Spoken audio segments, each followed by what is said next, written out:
ನಮ್ಮನ್ನು ರಾಜಕೀಯದಿಂದ ದೂರವಿಡಲು ಯತ್ನಿಸುತ್ತಿದ್ದಾರೆ. ನಮ್ಮ ಸೈನಿಕರು ವಿದೇಶಿ ಸಂಬಳ ಪಡೆಯುವ ಗುಲಾಮರಲ್ಲ. ಈ ಅರಿವು ನಮ್ಮ ಯೋಧರಿಗೆ ಬಂದರೆ ಅವರು ಎಂತಹ ದೇಶಭಕ್ತರು ಅಂತ ತೋರಿಸುತ್ತಾರೆ. ನಿಮ್ಮ ಮಾತು ನಿಜ, ಆದರೆ ನನಗೆ ಈ ಕಾಂಗ್ರೆಸ್ಸಿಗರ ಹೋರಾಟದ ಮೇಲೆ ನಂಬಿಕೆ ಇಲ್ಲ. ನಾವು ನಮ್ಮ ಹೋರಾಟದ ದಿಕ್ಕನ್ನೇ ಬದಲಿಸಬೇಕಿದೆ.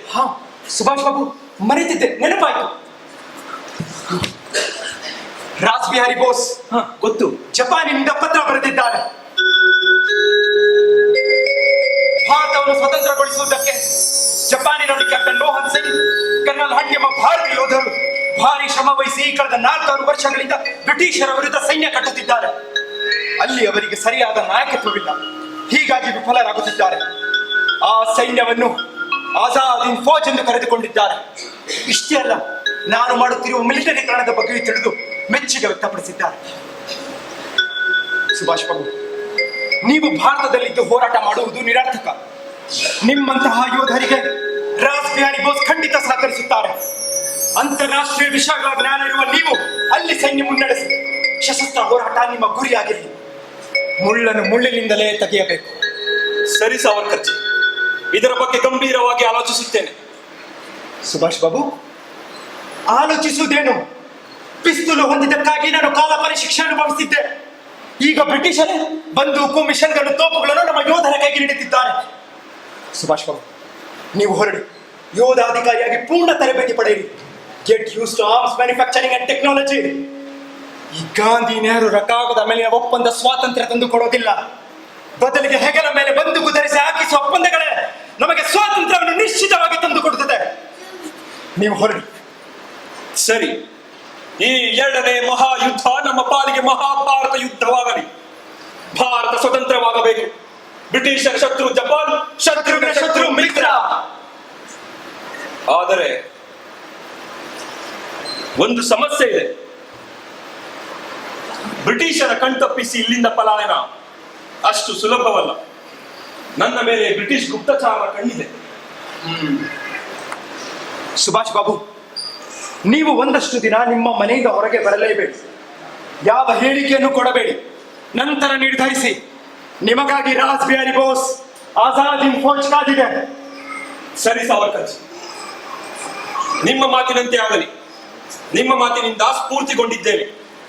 ಹೊರಗಿನ ಶತ್ರುಗಳಿಗಿಂತ ಒಳಗಿನ ಶತ್ರುಗಳೇ ಹೆಚ್ಚಾಗಿರುವ ಈ ಸಂದರ್ಭದಲ್ಲಿ ಸುಖ ಸುಮ್ಮನೆ ಬ್ರಿಟಿಷರಿಂದ ಬಂಧನ, ಜೈಲು, ಇದರಲ್ಲಿ ಅರ್ಥವೇ ಉಳಿದಿಲ್ಲ. ನನಗೆ ಭರವಸೆ ಇದೆ, ಜಪಾನಿನ ಪ್ರಧಾನಿ ಟೋಜೋ ನಮ್ಮ ಬೆಂಬಲಕ್ಕೆ ನಿಲ್ಲುವರು. ಸುಭಾಷ್ ಬಾಬು, ನಿಮ್ಮ ನಿರ್ಧಾರ ಕೇಳಿ ಅತ್ಯಂತ ಸಂತೋಷವಾಯಿತು. ನಿಮ್ಮ ನಿರ್ಧಾರ ಭಾರತದ ವಿಮೋಚನೆ ಮಾತ್ರ ಅಲ್ಲ, ಭಾರತದ ವಿಭಜನೆ ರೂವಾರಿಗಳಿಗೆ ಹೊಡೆತ ಬೀಳಲಿದೆ. ಆಶಾ ಕಿರಣ ಒಂದು ಗೋಚರಿಸುತ್ತಿದೆ. ನನ್ನ ಭಾರತ ಸ್ವತಂತ್ರವಾದರೆ ಸಾಕು. ನೀವು ನಮ್ಮ ಸೈನಿಕರು ಸಿದ್ಧರಾಗುವಂತೆ ಪ್ರೇರೇಪಿಸಿ. Yes general. ಜೈ ಹಿಂದ್. ಯಾವ ನೆಲದ ಗಂಧ ಗಾಳಿ ಮಣ್ಣ ಕಂಪು ತೀಡಿತೋ, ಯಾವ ಧರೆಗೆ ವರ್ಷಧಾರೆ ಫಲಿಸಿ ಚಿಗುರು ತಂದಿತೋ. ಯಾವ ನೆಲದ ಗಂಧ ಗಾಳಿ ಮಣ್ಣ ಕಂಪು ತೀಡಿತೋ, ಯಾವ ಧರೆಗೆ ವರ್ಷಧಾರೆ ಫಲಿಸಿ ಚಿಗುರು ತಂದಿತೋ. ಅದೇ ನನ್ನ ಜನ್ಮಭೂಮಿ, ಅದೇ ನನ್ನ ಪುಣ್ಯಭೂಮಿ, ಅದೇ ನನ್ನ ಜನ್ಮಭೂಮಿ, ಅದೇ ನನ್ನ ಪುಣ್ಯಭೂಮಿ.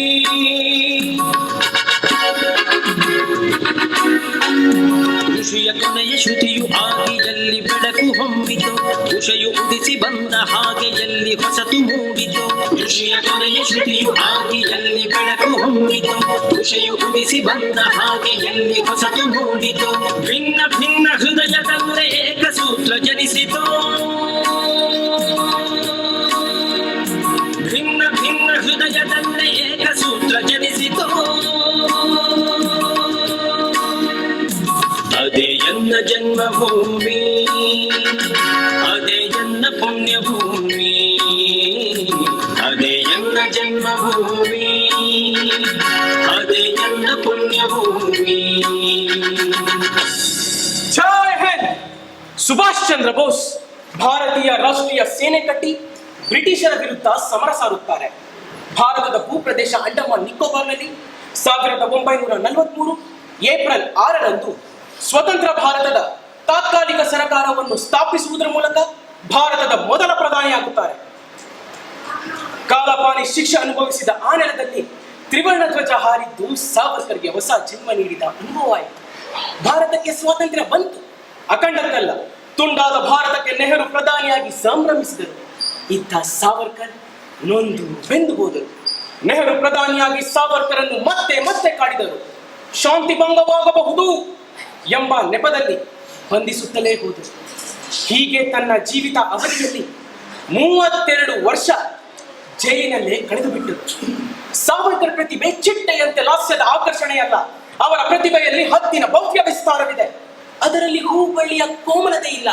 ಅವರ ಪ್ರತಿಭೆಯಲ್ಲಿ ಮಿಂಚಿನ ಕಣ್ಕುಕ್ಕುವ ಜ್ವಾಲೆಯ ಶಕ್ತಿ ಇದೆ. ವೀರ ಅಂತ ಕರೆಸಿಕೊಂಡ ಸಾವರ್ಕರ್ 1966 ಫೆಬ್ರವರಿ 26ರಂದು ನಿಧನರಾದರು.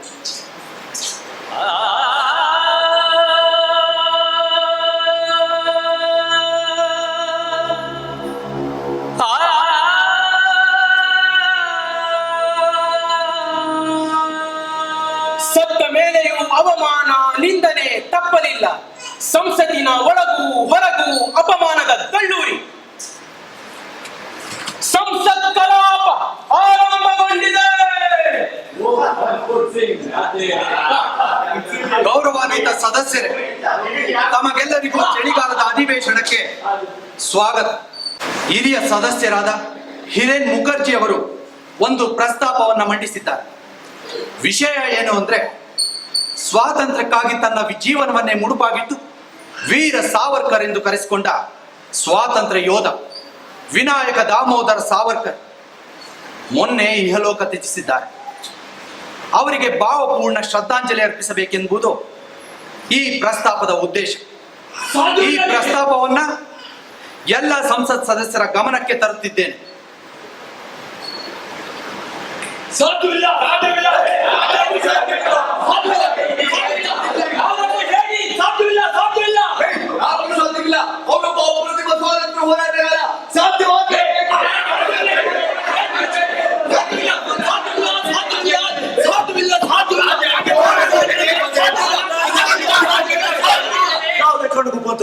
ಯಾಕಂದ್ರೆ ಸಾವರ್ಕರ್ ಸಂಸತ್ ಸದಸ್ಯರಲ್ಲ, ಅವರಿಗೆ ಶ್ರದ್ಧಾಂಜಲಿ ಸಾಧ್ಯವಿಲ್ಲ. ಹೌದು, ಇದರಿಂದ ಸಂಸತ್ತಿನ ಶಿಷ್ಟಾಚಾರಕ್ಕೆ ಚ್ಯುತಿ ಬರುತ್ತೆ. ಸಾಧ್ಯವಿಲ್ಲ. ಮಾನ್ಯ ಸಭಾಧ್ಯಕ್ಷರೇ, ಅವರು ಬ್ರಿಟಿಷರಿಗೆ ಕ್ಷಮಾಪಣಾ ಪತ್ರ ಬರೆದಿದ್ದಾರೆ. ಅವರೊಬ್ಬ ಹೇಳಿ ಇಂಥವರಿಗೆ ಶ್ರದ್ಧಾಂಜಲಿನ ಸಾಧ್ಯನೇ ಇಲ್ಲ. ನೋಡಿ, ಇದು ಕಾಂಗ್ರೆಸ್ ನೀತಿ. ನಮ್ಮದೇ ಸಂವಿಧಾನ, ನಮ್ಮದೇ ಪ್ರಜಾಪ್ರಭುತ್ವ. ಇದು ಅನ್ಯಾಯ ರೀ. ಪ್ರಜಾಪ್ರಭುತ್ವದ ಕಗ್ಗೋಲೆ. ಅಧಿಕಾರದ ಮಗ ನಿಮ್ಮ ತಲೆಗೇರಿದೆ. ಸಂಸತ್ ಸದಸ್ಯರಾದ ಗಾಂಧಿ ವಿದೇಶಿ ಸ್ಟಾಲಿನ್ಗೆ ಶ್ರದ್ಧಾಂಜಲಿ ಅರ್ಪಿಸಿದ್ರಿ. ಆಗೇನು ಹೋಗಿತ್ತು ನಿಮ್ಮ ಈ ಶಿಷ್ಟಾಚಾರ? ಸಂಸತ್ತಿನಲ್ಲಿ ಸ್ವಾತಂತ್ರ್ಯ ವೀರನಿಗೆ ಅವಮಾನ. ಕಾಂಗ್ರೆಸ್ನ ಈ ನೀತಿಯನ್ನ ವಿರೋಧ ಪಕ್ಷದವರಾದ ನಾವು ಧಿಕ್ಕರಿಸುತ್ತೇವೆ. ಧಿಕ್ಕಾರ, ಧಿಕ್ಕಾರ. ಕಾಂಗ್ರೆಸ್ ಪಕ್ಷಕ್ಕೆ ಧಿಕ್ಕಾರ. ಧಿಕ್ಕಾರ, ಧಿಕ್ಕಾರ. ಕಾಂಗ್ರೆಸ್ ಪಕ್ಷಕ್ಕೆ ಧಿಕ್ಕಾರ. ನಾಚಿಕೆಗೇಡು, ನಾಚಿಕೆಗೇಡು. ನಾಚಿಕೆಗೇಡು, ನಾಚಿಕೆಗೇಡು. ಛೀ, ಛೀ, ಥು, ಥು, ಛೀ, ಛೀ, ಥು, ಥು, ಛೀ. ನಿಲ್ಲಿಸಿ. ಸಾವರ್ಕರ್ ಜೀವಂತ ಇದ್ದಾಗ್ಲೂ ಕೊಂದ್ರಿ, ಈಗ ಸತ್ ಮೇಲೂ ಕೊಲ್ತಾ ಇದ್ದೀರಾ. ನಾಚಿಕೆ ಆಗ್ಬೇಕು ನಿಮ್ಗೆ.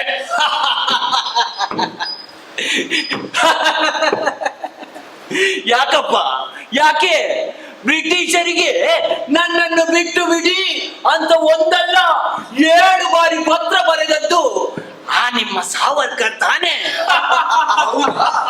ಹೌದಾ? ನಿಮ್ಮ ನೆಹರು ಕೂಡ ಕ್ಷಮಾಪಣಾ ಪತ್ರ ಬರೆದವರೇ. ಸಾವರ್ಕರ್ ಪಟ್ಟ ಕಷ್ಟದ ಮುಂದೆ ನಿಮ್ಮ ನೆಹರು ಅವರದು ಏನೇನು ಇಲ್ಲ. ಮುಚ್ಚಿ ಬಾಯಿ. ನಮ್ಮ ಪ್ರಧಾನಿ ನೆಹರು ಗಾಂಧಿ ಕೊಲೆ ಸಂಚಿನಿಂದ ಜೈಲಿಗೆ ಹೋದವರಲ್ಲ. ಇತಿಹಾಸ ಸುಳ್ಳೇಳೋದಿಲ್ವಲ್ಲ. ಹೌದಪ್ಪ, ಹೌದಾ? ಇಲ್ಲೂ ಇತಿಹಾಸ ಇದೆ.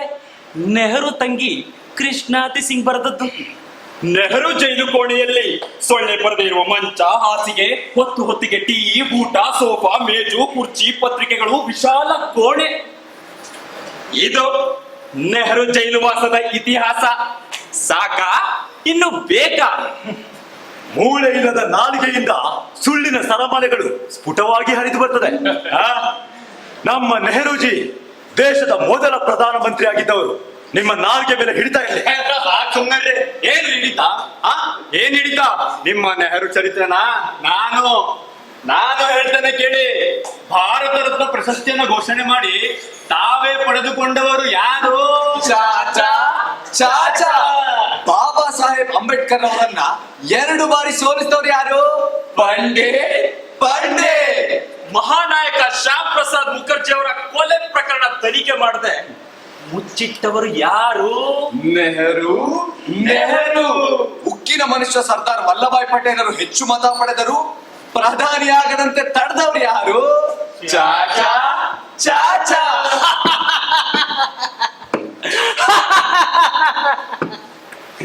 ನೀವು ಏನೇ ಅರಚಿಕೊಂಡರೂ ಮತದಾರರು ನಮ್ಮ ಕಡೆ ಇದ್ದಾರೆ, ಅಧಿಕಾರ ನಮ್ಮ ಕಡೆ ಇದೆ. ಸಾಕು, ನಿಲ್ಲಿಸ್ರಿ. ನಿಮ್ ನಗು ನಿಲ್ಲಿಸಿ. ನೋಡಿ, ಸಾವರ್ಕರನ್ನ ಪೂಜಿಸುವ ಕಾಲ ಬಂದೇ ಬರುತ್ತದೆ. ಈ ಮೂರ್ಖರಿಗೆ ಉತ್ತರ ಕೊಡಲು ಮಹಾನ್ ವ್ಯಕ್ತಿಯೊಬ್ಬರು ಉದಯಿಸಿ ಬರ್ತಾರೆ.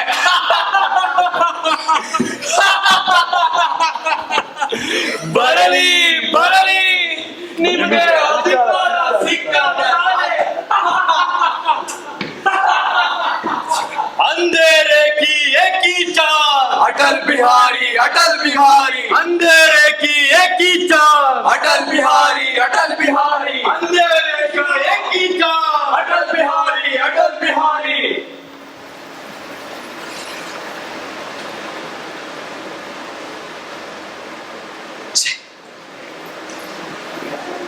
ಇವರಿಗೆಲ್ಲ ಅಧಿಕಾರದ ಮದ ತಲೆಗೇರಿದೆ.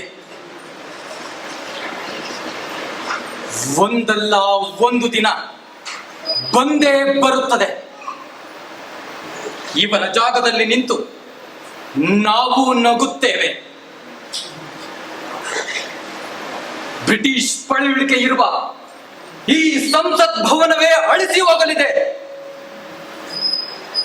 ಹೊಸ ಭವನದಲ್ಲಿ ಸಾವರ್ಕರ್ ಅವರ ಭಾವಚಿತ್ರಕ್ಕೆ ಪುಷ್ಪಾಂಜಲಿ ಅರ್ಪಿಸುವುದನ್ನ ಇವರಲ್ಲದಿದ್ದರೂ ಈ ಅರಚಾಡುವವರ ಮಕ್ಕಳು ಮೊಮ್ಮಕ್ಕಳು ನೋಡುತ್ತಾರೆ.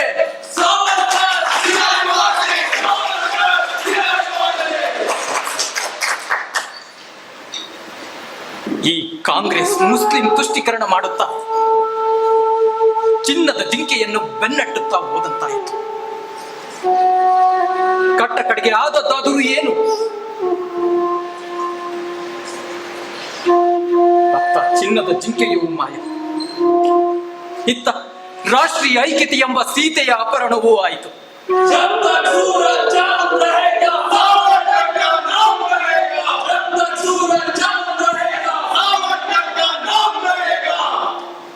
ಈ ಭರತ ಭೂಮಿಯಲ್ಲಿ ನಾನು ಒಂದು ಪ್ರಶ್ನೆಯನ್ನು ಕೇಳುತ್ತಿದ್ದೇನೆ. ಭಾರತ ದೇಶದಲ್ಲಿ ಹಿಂದೂ ಇವತ್ತು ಎಲ್ಲಿ ನಿಂತಿದ್ದಾನೆ? ಅವನ ಪಾಲಿಗೆ ಈ ಸ್ವಾತಂತ್ರ್ಯದ ಅರ್ಥವೇನು? ಸರ್ವರ ಒಳಿತಿಗಾಗಿ ರಾಷ್ಟ್ರವನ್ನು ಆಳಬೇಕೆಂಬ ಎಲ್ಲರಿಗೂ ದೊರಕಿರುವ ಪ್ರಜಾಪ್ರಭುತ್ವದ ಜನ್ಮಸಿದ್ಧ ಹಕ್ಕು ಹಿಂದೂ ಇದೆ. ತಾನು ಮಾಡಿದ ಈ ತ್ಯಾಗಕ್ಕೆ ಕಾಂಗ್ರೆಸ್ಸಿಗರ ಭೂಸ ಪ್ರಜ್ಞೆಗೆ ಕೇವಲ ಆಹಾರವಾಗಬೇಕೆ?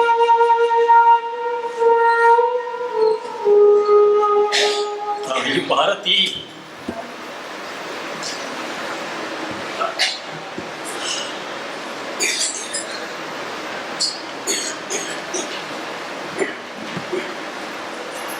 ಅಟಲ್ ಜಿ, ಯಾಕೆ ದುಃಖಿಸುತ್ತಿದ್ದೀರಿ? ಕಾಲ ಬರುತ್ತದೆ, ನೀವು ಒಂದಲ್ಲ ಒಂದು ದಿನ ಈ ದೇಶದ ಚುಕ್ಕಾಣಿ ಹಿಡಿಯಲಿದ್ದೀರಿ, ಪ್ರಧಾನಿಯಾಗಲಿದ್ದೀರಿ. ಅದನ್ನೇನು ನಾನು ಬಯಸಿಲ್ಲ ಧನಂಜಯ. ಕಾಲ ನಿರ್ಧರಿಸಲಿ. ಅಂದ ಹಾಗೆ ಧನಂಜಯ, ಎಲ್ಲಿಗೆ ಬಂತು ಸಾವರ್ಕರ್ ಅವರ ಜೀವನ ಚರಿತ್ರೆಯ ಬರವಣಿಗೆ? ಸಾವರ್ಕರ್ ಅವರ ನಿಜ ಬದುಕು ಅಂತ್ಯವಾಗಿದೆ. ಆದರೆ ಅವರ ಕನಸುಗಳ ಜೀವನ ಚರಿತ್ರೆ ಮುಂದುವರೆದಿದೆ. ಇನ್ನೇನು ಕೆಲವು ದಿನಗಳಲ್ಲಿ ಸಾವರ್ಕರ್ ಅಂಡ್ ಹಿಸ್ ಟೈಮ್ಸ್ ಮುದ್ರಣಕ್ಕೆ. ಓ, ಬರಲಿ, ಸಂತೋಷ. ಧನಂಜಯ, ಕೆಲವರು ಹೇಳ್ತಾರೆ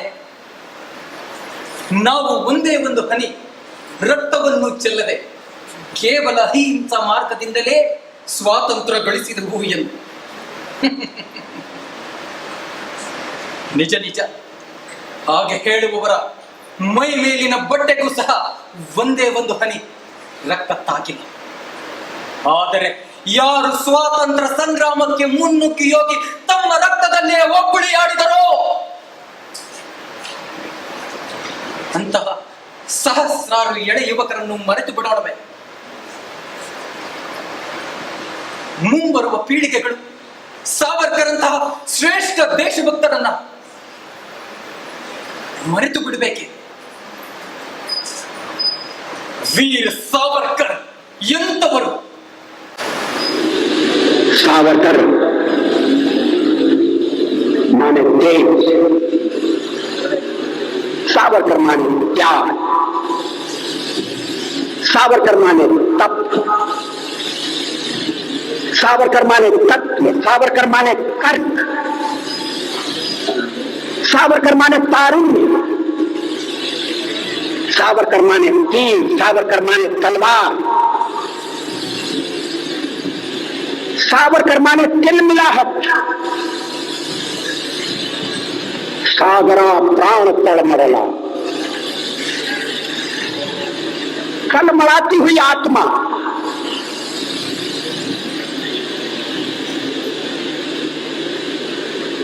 सावरकर माने तितीक्षा, सावरकर माने तीखापन, सावरकर मानवीय तिखट,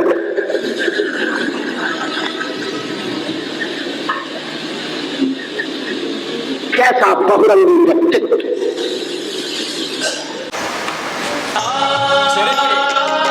ಎಂದಿಗೂ ಭೂಗರ್ಭದಲ್ಲಿ ಅವಿತಿರುವುದಿಲ್ಲ, ಸ್ಫೋಟಿಸಲೇಬೇಕು. ಭಾರತ ಒಂದೇ ಸತ್ಯ, ಒಂದೇ ಮಾತರ.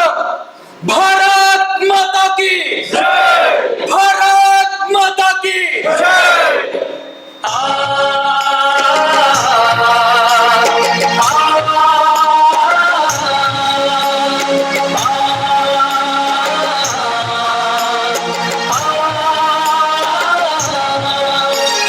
ನುಡಿದಂತೆ ನಡೆದವನ ಅಡಿಗೆನ್ನ ನಮನ, ವೀರ ಸಾವರ್ಕರ್ ನಿನಗೆನ್ನ ನಮನ. ನುಡಿದಂತೆ ನಡೆದವನ ಅಡಿಗೆನ್ನ ನಮನ, ವೀರ ಸಾವರ್ಕರ್ ನಿನಗೆನ್ನ ನಮನ. ಪರದಾಸ್ಯ ಮುಸುಕಿರಲು, ಪರತತ್ವ ತುಂಬಿರಲು, ಸ್ವಾಭಿಮಾನದ ಜ್ವಾಲೆ ಪ್ರಜ್ವಲಿಸಿ ಬೆಳಗಿಸಿದೆ. ಬರಿದಾದ ಭಾವಗಳ ಒಡೆದೊಡೆದ ಹೃದಯಗಳ ಒಂದೆಡೆಗೆ ಬೆಸೆದೊಯ್ದು ದುರ್ಭೇದ್ಯ ನಿರ್ಮಿಸಿದೆ. ಬಹುಜನಕ್ಕೆ ನೀ ಕಿಳಿಯ, ತಿಳಿದವಗೆ ನೀನೊಲಿವೆ, ಅವರೆಲ್ಲ ಹೃದಯಗಳ ದೇಗುಲದಿರಾಗಿಸುವೆ. ದೇಶ ಪ್ರೇಮವ ನೆರೆದು ಧ್ಯೇಯ ನಿಷ್ಠೆಯ ಬೆಳೆದು ಆ ತಾಯಿ ಭಾರತೀಯ ಮನ ಪುತ್ರ ನೀನಾದೆ. ಆ ತಾಯಿ ಭಾರತೀಯ ಬಲ ಪುತ್ರ ನೀನಾದೆ. ನುಡಿದಂತೆ ನಡೆದವನ ಅಡಿಗೆನ್ನ ನಮನ, ವೀರ ಸಾವರ್ಕರ್ ನಿನಗೆನ್ನ ನಮನ.